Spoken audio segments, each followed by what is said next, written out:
कल हमने क्या पढ़ा था? जावास्क्रिप्ट सिंटैक्स, ठीक है। उसमें हमने सिंटैक्स के बारे में पढ़ा था, वेरिएबल्स क्या होते हैं पढ़ा था, कीवर्ड्स क्या होते हैं पढ़ा था, एक्सप्रेशंस क्या होते हैं पढ़ा था। ये सारी चीजें हमने कल के क्लास में देखी थी। आज के क्लास में हम देखेंगे कि जावास्क्रिप्ट स्टेटमेंट्स क्या होते हैं।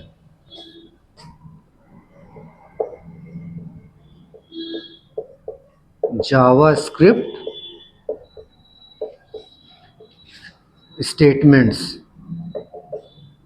बस एक दो दिन की थ्योरी क्लास और है, उसके बाद समझ लीजिए कि आप लोग फिर हर एक दिन कुछ ना कुछ ऐसा टॉपिक पढ़ेंगे जो आपके कोडिंग में यूज होना स्टार्ट हो जाएगा। Looping, if, else, conditional statements, operators, सब कुछ बस एक दो दिन की बेसिक क्लास और बची हुई है बस, ठीक। तो जावास्क्रिप्ट स्टेटमेंट्स क्या होते हैं, पहले समझते हैं कि प्रोग्राम क्या होता है। अगर हमसे सिंपली कोई पूछे किसी भी कोडिंग लैंग्वेज में प्रोग्राम क्या होता है, a computer program is a set of instructions to be executed by a computer, ठीक। जैसे कोई अगर हमसे पूछे कि बताओ जावास्क्रिप्ट प्रोग्राम क्या होते हैं,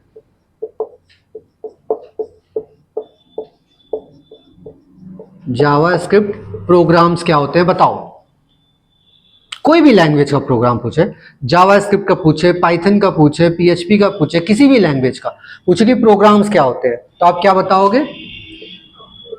अ computer programme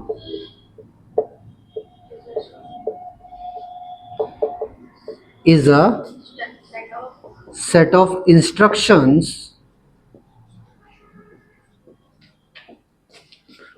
to be executed by a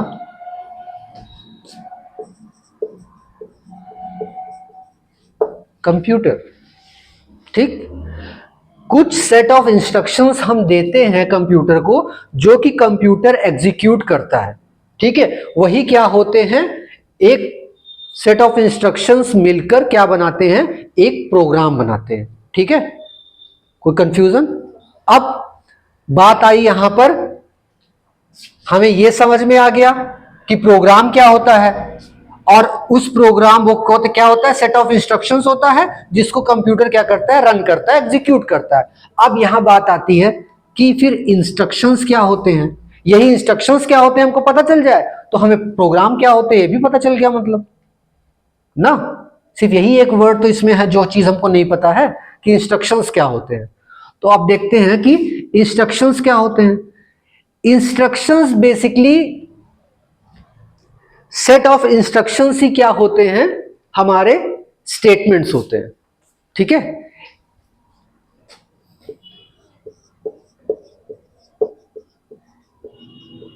programming instruction is known as statements, ठीक। यही क्या होते हैं? हमारे स्टेटमेंट्स होते हैं। जैसे मैं बोलूं x is equal to 4, var x variable है ये x, var x is equal to 4, let y is equal to 5, ठीक है। तो हमने क्या बोला कि let z is equal to x plus y. तो यहां पर z में क्या हो जाएगा? इन दोनों का सम हो जाएगा और z की वैल्यू क्या आ जाएगी? 9 आ जाएगी, ठीक। तो ये सब क्या है? ये सब स्टेटमेंट्स हैं, ठीक। एक इंस्ट्रक्शन है, हमने एक इंस्ट्रक्शन ही तो दिया है, बताया ही तो है कि भाई x में 4 रख लो, y में 5 रख लो, फिर z में इन x और y की वैल्यू को कंप्यूट करके सॉल्व करके z में हमको दे दो। तो हर एक लाइन क्या है? एक स्टेटमेंट है, ठीक है। और group of statements, group of instructions मिलकर क्या बनते हैं? एक प्रोग्राम बनता है ना, ठीक है। तो चाहे वो सिंगल स्टेटमेंट हो वो भी एक प्रोग्राम है, और अगर ग्रुप ऑफ स्टेटमेंट्स है तो वो भी क्या है? एक प्रोग्राम है, ठीक है, तो स्टेटमेंट समझ में आ गया। हर एक लाइन ऑफ कोड क्या है, एक सिंगल स्टेटमेंट है। ठीक,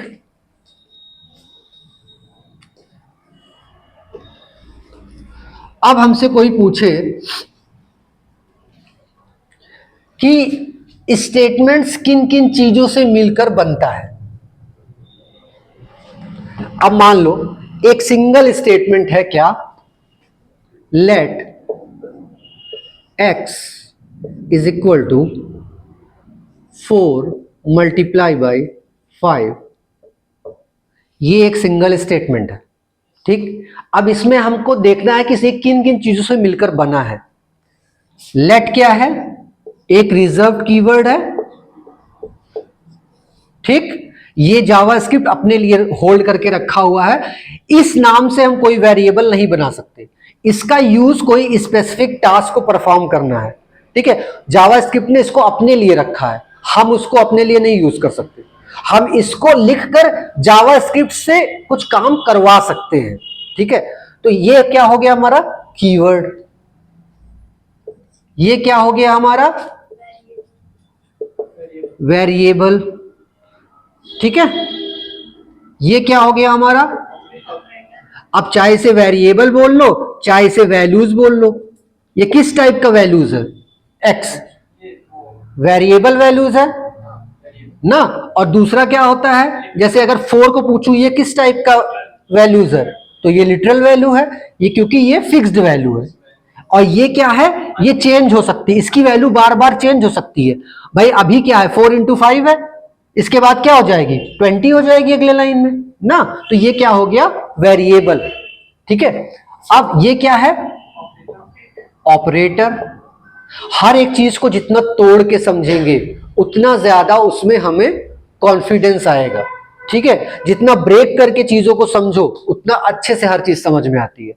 अब ये क्या हो गया हमारा ऑपरेटर। कौन सा ऑपरेटर, इसमें वैल्यू असाइन कर रहे हैं, तो ये कौन सा ऑपरेटर हो गया असाइनमेंट ऑपरेटर। ये सब हम डीप में पढ़ेंगे, अभी ये सब हम क्या पढ़ रहे हैं, सिर्फ जावास्क्रिप्ट की एक समरी पढ़ रहे हैं, क्या होता है जावास्क्रिप्ट।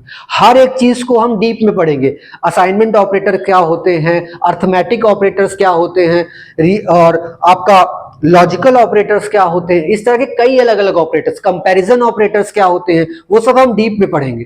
ठीक है, अभी हम सिर्फ समरी समझ रहे हैं कि बेसिक्स में क्या क्या चीजें हैं। ये क्या हो गया ऑपरेटर, ये 4 क्या हो गया वैल्यू, किस टाइप की वैल्यू, इंटीजर टाइप की वैल्यू है ये मल्टीप्लिकेशन जो सिंबल है ये क्या है, ये भी ऑपरेटर है। ठीक, और ये 5 जो है ये क्या है, ये भी वैल्यू है, इंटीजर है। और हमारा ये जो सेमीकोलन है ये क्या है, ये हमारा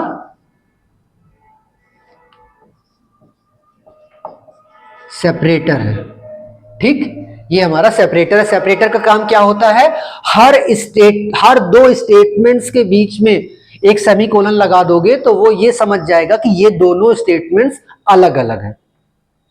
ठीक, अब जो जावास्क्रिप्ट चल रहा है वहां अगर आप सेमीकोलन नहीं लगाते हो, एंटर करके नेक्स्ट लाइन में लिखते हो, तब भी वो दोनों स्टेटमेंट्स को अलग अलग मान लेगा। लेकिन सही तरीका है कोडिंग का कि आप लास्ट में आपका स्टेटमेंट जहां खत्म होता है वहां पर सेमीकोलन यूज करिए। ये एक अच्छी हैबिट है, हर प्रोग्रामर को ये हैबिट डाल के रखनी चाहिए कि एक सिंगल लाइन ऑफ स्टेटमेंट खत्म होने के बाद हम सेमीकोलन सेपरेटर का यूज करें। बेनिफिट क्या है, चलो आपने दो अलग अलग लाइन में दो कोड लिखा, मान लो कि आपने एक जगह लिखा लेट एक्स, मान लिया आपने इस वैल्यू को, इस वेरिएबल को डिफाइन कर लिया और इसमें एक वैल्यू डाल दी 4। ठीक है, इसके बाद आपने यहां लिखा y is equal to let y is equal to 5, ये लिखा आपने। ठीक, अब आप मान लो कि यहां सेपरेटर नहीं लगाते हो लेकिन आपने इंटर किया हुआ है, अगले लाइन में लिखा हुआ है, तो ये कोड रन कर जाएगा, कोई एरर नहीं देगा। लेकिन अगर ये इतने स्पेस तो फालतू जा रहे हैं ना, मान लो कि हम चाहें इसको कि एक ही लाइन में सब लिखें, तब कैसे लिखेंगे, तब हम सेपरेटर का यूज कर सकते हैं।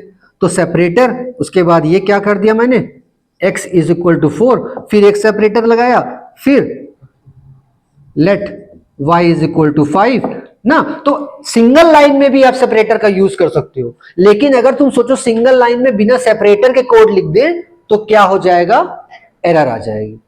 ठीक, तो इसका हमें ध्यान रखना है कि अच्छी हैबिट क्या है, चाहे सिंगल लाइन हो चाहे मल्टीपल लाइन हो, हमको एक स्टेटमेंट को खत्म करने के बाद सेपरेटर का यूज करना चाहिए। ठीक, कल को आपके दिमाग में ये आया यार हम तो सेपरेटर लगाना भूल गए, फिर भी हमारा कोड रन कर रहा है, क्या जरूरत है सेपरेटर लगाने की, तो जरूरत यहां पड़ती है सेपरेटर की। ठीक है, तो सेपरेटर लगाना एक अच्छी हैबिट है एक प्रोग्रामर की।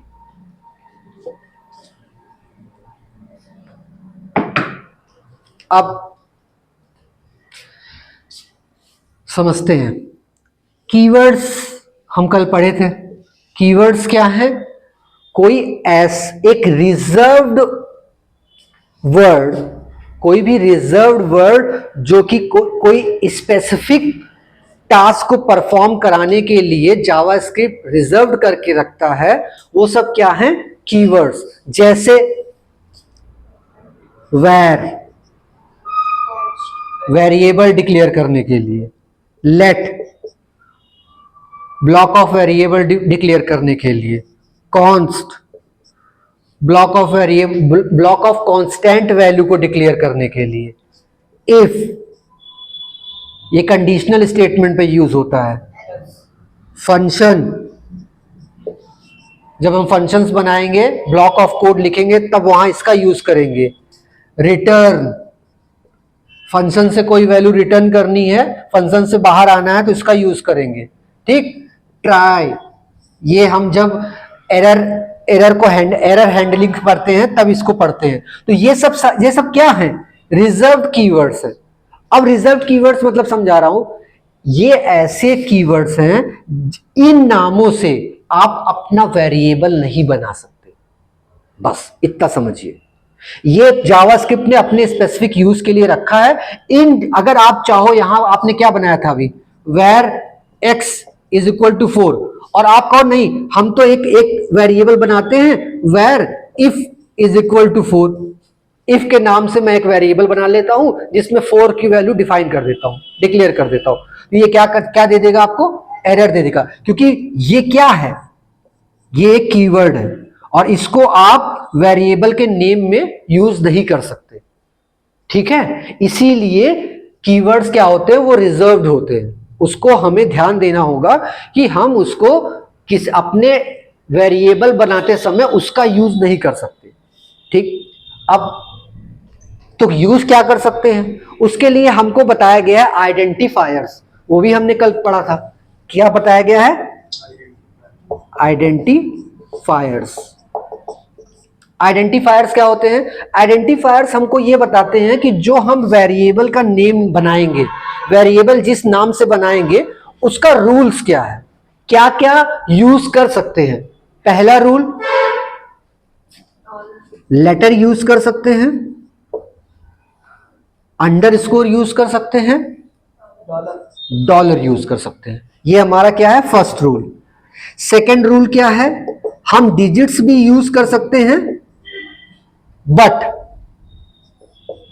आफ्टर फर्स्ट कैरेक्टर के बाद। मगर अगर आप चाहो कि हम एक वेरिएबल बनाएं किस नाम से, 1 ABC इज इक्वल टू 4, तो क्या दे देगा, एरर, क्योंकि हम डिजिट से स्टार्ट नहीं कर सकते किसी भी वेरिएबल नेम को। ये हटा दोगे चलने लगेगा।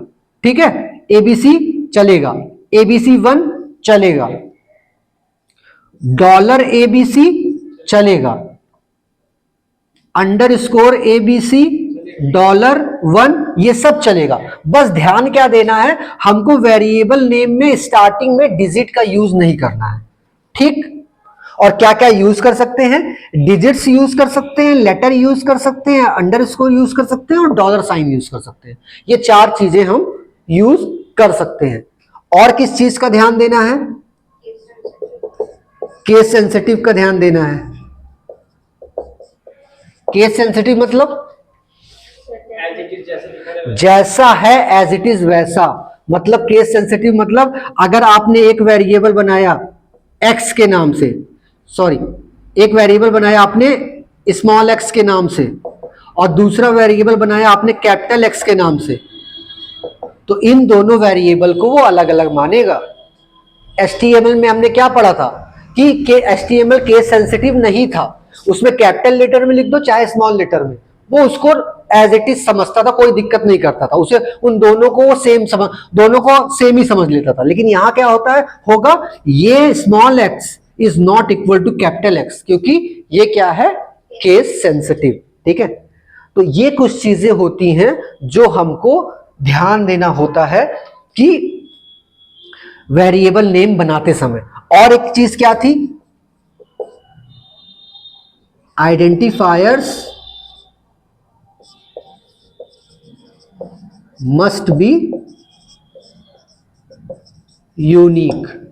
क्या होनी चाहिए, यूनिक होना चाहिए, मतलब एक प्रोग्राम में एक वेरिएबल नेम से आप दोबारा उसको डिक्लेयर नहीं करोगे, नहीं तो क्या होगा, एक बार आपने उसको दे दिया 4, फिर एक बार नीचे आप भूल गए उसको दे दिया आपने ऋषभ, तो क्या करेगा, उसमें वैल्यू रिप्लेस करके क्या डाल देगा, ऋषभ। तो एक चीज ये भी ध्यान देनी है, वेरिएबल नेम को हमेशा यूनिक लेके चलना है, जैसे आपको दिक्कत ना आए फ्यूचर में। ठीक है, तो ये 4 चीजें आपको ध्यान देनी होंगी। अब कीवर्ड समझ लिए, जो कि हमने कल भी समझा था। अब आते हैं अपने अगले पॉइंट्स पे, वेरिएबल पे। अब हमने कल पढ़ा था जावास्क्रिप्ट वैल्यूज। वैल्यूज क्या होती हैं, 2 तरह की वैल्यू बताया था मैंने। फर्स्ट क्या बताया था, लिटरल्स, और सेकंड क्या बताया था, वेरिएबल्स। इसकी क्या वैल्यू होती है, फिक्स्ड वैल्यूज होती है लिटरल की, और इसकी वेरिएबल वैल्यू होती है, मतलब जो कि चेंज हो सकती है। ठीक, इन 2 टाइप्स के वैल्यूज होते हैं जावास्क्रिप्ट में। ठीक, 2 टाइप के सिंटेक्स में 2 टाइप के वैल्यूज होते हैं, एक लिटरल्स होता है और एक वेरिएबल्स होता है। अब लिटरल वैल्यू क्या हो गई, जैसे लिटरल में मान लो लिटरल में हमारा नंबर है और स्ट्रिंग है। ठीक, तो नंबर में क्या हो सकता है, जैसे 4 है, ये क्या है, इंटीजर, और 5.3 है, ये क्या है, ये फ्लोट है, क्योंकि ये डेसिमल वैल्यू है, तो ये फ्लोट है, और ये क्या है, इंटीजर।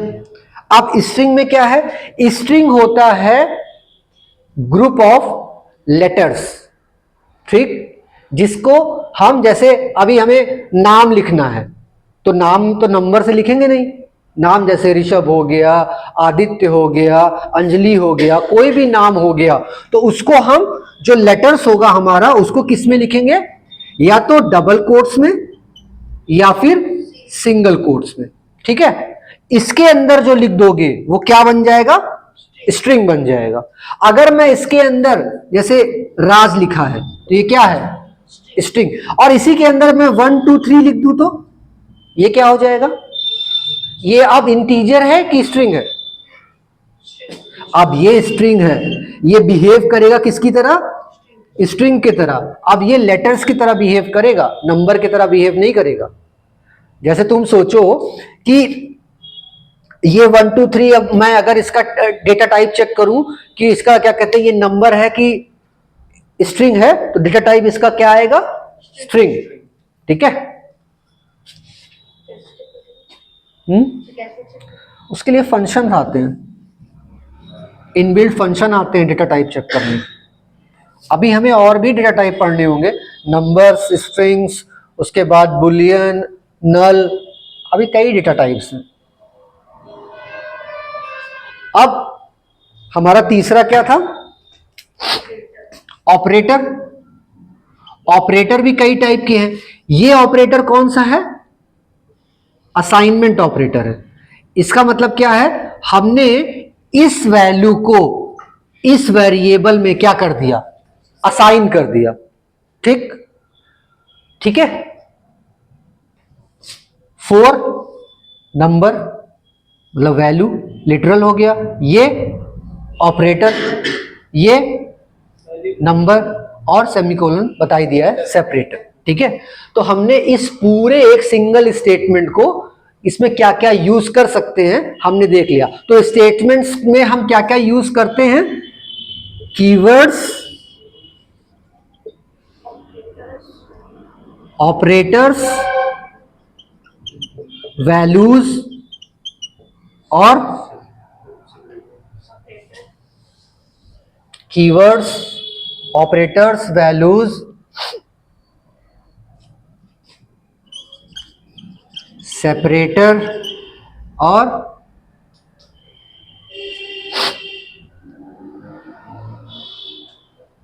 कमेंट्स भी यूज करते हैं। ठीक, ये सारी चीजें हम एक स्टेटमेंट में यूज करते हैं। ठीक है, अब यहां पर बात क्या निकल के आई, स्टेटमेंट में हम इन चीजों से मिलाकर एक स्टेटमेंट को बनाते हैं। ठीक है, इनमें से कुछ भी मिलाकर एक स्टेटमेंट बनाते हैं।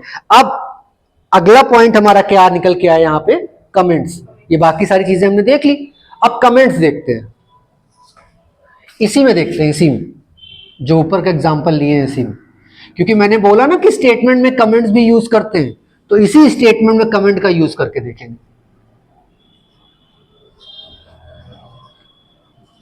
देखिए, let x is equal to 4 into 5, ये हमारा था। अब कमेंट्स क्या होते हैं, मैंने HTML में पढ़ाया है, CSS में पढ़ाया है। कमेंट्स का काम क्या होता है कि हमको कोई इंफॉर्मेशन कोड में रखनी है तो उसको हम कोड में रख सकते हैं, बट वो क्या होगा, वो बस एग्जीक्यूट नहीं होगा। ठीक, जैसे कि मैंने यहां क्या लिखा, डबल फॉरवर्ड स्लैश लगाकर क्या लिखा, x इज अ वेरिएबल। ठीक, तो क्या करेगा, अब इसमें कमेंट भी ऐड हो गया इस स्टेटमेंट में, लेकिन जब इसको आप रन करोगे ना तो ये आपको स्क्रीन पे नहीं दिखेगा। ये किसके यूज के लिए बना है, कुछ आपको इंफॉर्मेशन अपने लिए रखनी है या आपके ही कोड में फ्यूचर में कोई दूसरा आदमी काम करेगा तो वो समझ सके कि यहां पर जो आपने वेरिएबल बनाया है उसके लिए आपने कुछ इंफॉर्मेशन छोड़ दी है कि इसको मैंने क्यों बनाया है। ठीक, वो कोड एग्जीक्यूट होगा तो ये नहीं चलेगा, बस ये हमारे नॉलेज के लिए बना है। और किस लिए बना है, जैसे मान लो इसको मैंने पीछे लगाया तो एग्जीक्यूट नहीं हुआ, अब मैं इसको आगे लगा दूं, अब ये इसको एग्जीक्यूट नहीं होने देगा। डबल फॉरवर्ड स्लैश के बाद आप जो भी लगाएंगे वो एग्जीक्यूट नहीं करेगा। अब इसको मैंने कमेंट, मैं इसलिए कमेंट लगा दिया कि फ्यूचर में मैं इसको यूज करूंगा, लेकिन अभी मेरा यूज नहीं है तो अभी कमेंट करके कोड में छोड़ देता हूं। जब यूज पड़ेगा तो बस क्या करूंगा, ये कमेंट हटा दूंगा, मेरा कोड एग्जीक्यूट होने लगेगा। ठीक है, तो यही सबसे इंपॉर्टेंट यूज है कमेंट्स का, कि अभी मुझे करंट में यूज नहीं है लेकिन मुझे पता है फ्यूचर में यूज पड़ेगा, तो अभी इसको क्या करता हूं, कमेंट करके रख देता हूं, जब फ्यूचर में यूज पड़ेगा तब इस पे कमेंट हटा दूंगा, मेरा ये एग्जीक्यूट हो जाएगा। ठीक है, तो कमेंट्स भी हमारे दो तरह के होते हैं, जावा स्क्रिप्ट कमेंट्स। अब जावा स्क्रिप्ट कमेंट कितने टाइप के होते हैं, 2 टाइप्स के। पहला क्या है, सिंगल लाइन कमेंट।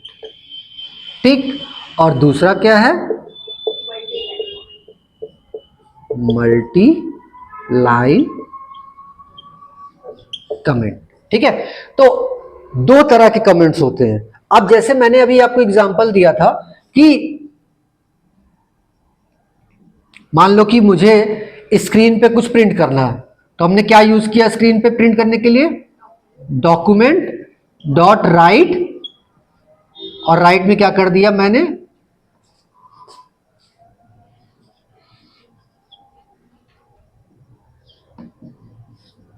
राज प्रिंट कर दिया। तो ये क्या करेगा, स्क्रीन पे प्रिंट हो जाएगा।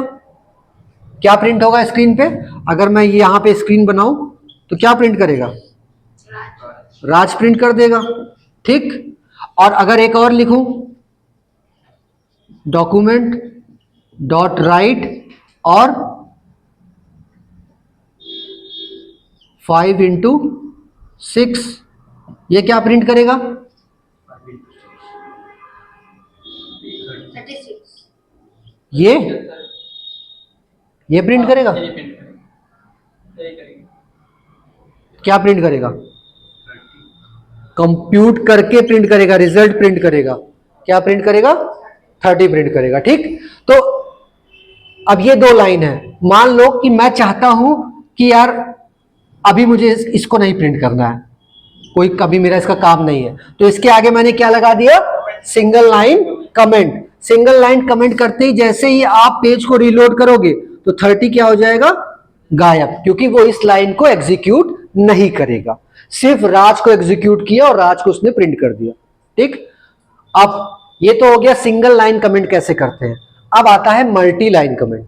मान लो मुझे इन दोनों को ही नहीं एग्जीक्यूट करना है, तो एक तरीका तो ये है, दोनों पे आप क्या लगा दीजिए कमेंट, दोनों एग्जीक्यूट नहीं होगा। पता लगा आपके कोड में कोड इतना बड़ा हो गया है कि 600 लाइन का कोड है और आप पूरे को चाहते हो कमेंट करना, तो अब एक एक लाइन पे बैठ के आप फॉरवर्ड स्लैश लगाओगे, नहीं लगाओगे। तब आप क्या करेंगे, मल्टी लाइन कमेंट के लिए फॉरवर्ड स्लैश स्टार और नीचे एस्टेरिस्क फॉरवर्ड स्लैश, तो फॉरवर्ड स्लैश एस्टेरिस्क और नीचे एस्टेरिस्क और फॉरवर्ड स्लैश। ठीक, ये हो जाता है मल्टी लाइन कमेंट करने का तरीका। तो मल्टी लाइन कमेंट करने का तरीका क्या है हमारा, ये, और सिंगल लाइन कमेंट करने का तरीका क्या है, ये। ठीक, कोई कंफ्यूजन,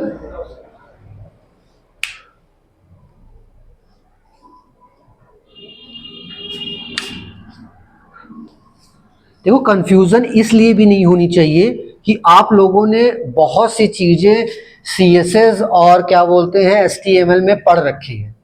ठीक है, तो बहुत ज्यादा कंफ्यूजन होना नहीं चाहिए, क्योंकि अभी प्रोग्रामिंग स्टार्ट हुई नहीं है। जब प्रोग्रामिंग लिखना स्टार्ट होगा तब कंफ्यूजन स्टार्ट होगी।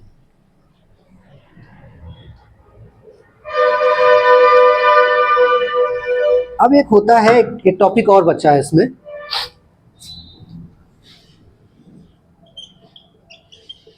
JavaScript block code. JavaScript block code. अब ब्लॉक कोड क्या होता है,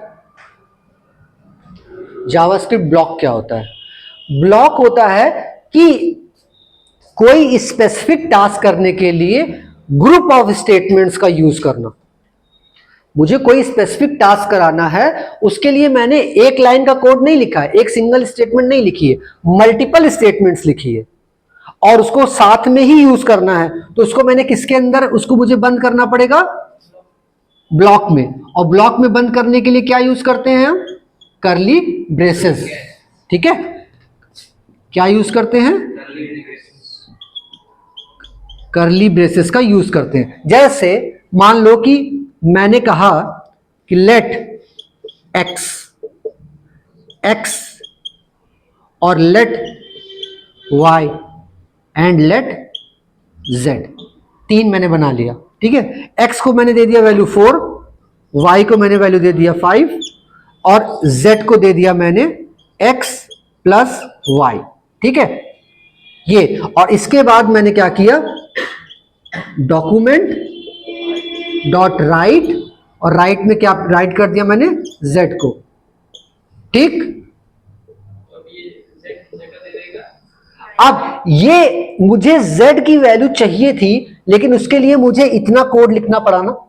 कितने स्टेटमेंट्स हुए, first statement, second statement, third statement, fourth statement and fifth statement के बाद मुझे रिजल्ट मिला है, फिफ्थ स्टेटमेंट में मुझे रिजल्ट मिला है। तो ये क्या हो गया, ब्लॉक ऑफ कोड हो गए।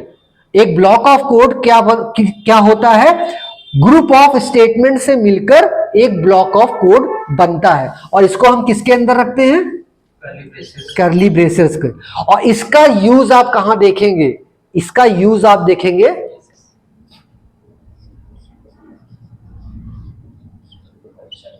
फंक्शन में। हम फंक्शन बनाते हैं तो फंक्शन के बाद पहले सबसे पहले क्या लिखेंगे, कीवर्ड, ये फंक्शन हो गया। इस फंक्शन का नाम क्या रखा हमने, सम, ठीक है। और सम के बाद हमने क्या दिया, ब्रेसेस दिया, ठीक है। उसके बाद पैरेंथेसिस, इसे पैरेंथेसिस बोलते हैं इस वाले ब्रैकेट को, और उसके बाद करली ब्रेसेस लगाया और इतना चीज हमने लिखा। और इस फंक्शन को कॉल कैसे कराएंगे, सीधा क्या लिख देंगे, सम, बस ये इतना मुझे पूरा काम करके दे देगा, ठीक है। तो फंक्शंस में हमारे ब्लॉक्स का यूज होता है, इसलिए मैंने बता दिया ब्लॉक्स क्या होते हैं। ब्लॉक्स होते हैं ग्रुप ऑफ स्टेटमेंट्स को एक साथ यूज करके हमें कोई स्पेसिफिक टास्क को परफॉर्म करना होता है, तो उसके लिए हम फंक्शंस का यूज करते हैं, ब्लॉक्स का यूज करते हैं। और फंक्शंस क्यों यूज होते हैं, कोई भी चीज अगर हमको बार बार यूज करनी है तो हम उसको बार बार, अगर हमको 10 बार यही चीज करनी है, मान लो कि मैंने यहां क्या किया, 2 पैरामीटर्स ले लिए a, b, ठीक। और यहां पर मैंने क्या पास कर दिया, 4, 5, ठीक। अब ये क्या करते हैं, मैंने 4 के जगह पे क्या ले लिया, a, और 5 के जगह पे क्या ले लिया, b। मेरा रिजल्ट कितना आएगा पता है, अब ये एक फुल फ्लेज्ड प्रोग्राम बन गया है। अब जो भी नंबर दोगे ये ऑटोमेटिकली उसका आंसर तुमको देगा।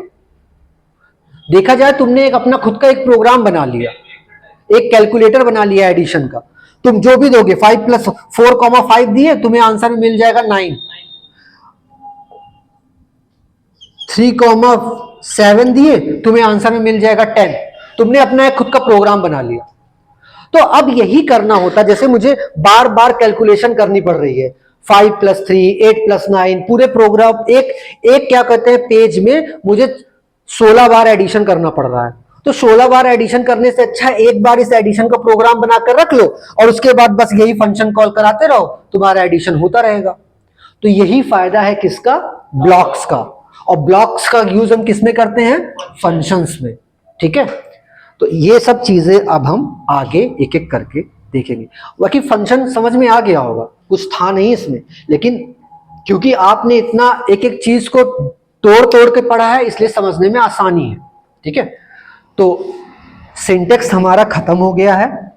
अब हम कल वेरिएबल्स को अच्छे से पढ़ना स्टार्ट करेंगे। कितने तरह के वेरिएबल्स होते हैं, वेरिएबल क्या होता है, कब हमें कौन सा वेरिएबल का कीवर्ड यूज करना है, कब हमें वेर यूज करना है, कब हमें लेट यूज करना है, कब हमें कॉन्स्ट यूज करना है, ये सारी चीजें हम कल पढ़ेंगे, ठीक है।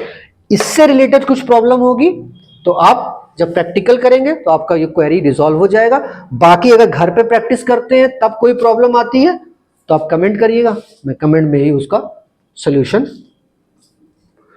सेंड कर दूंगा, मैसेज कर दूंगा आपको, ठीक है। चलिए, थैंक यू।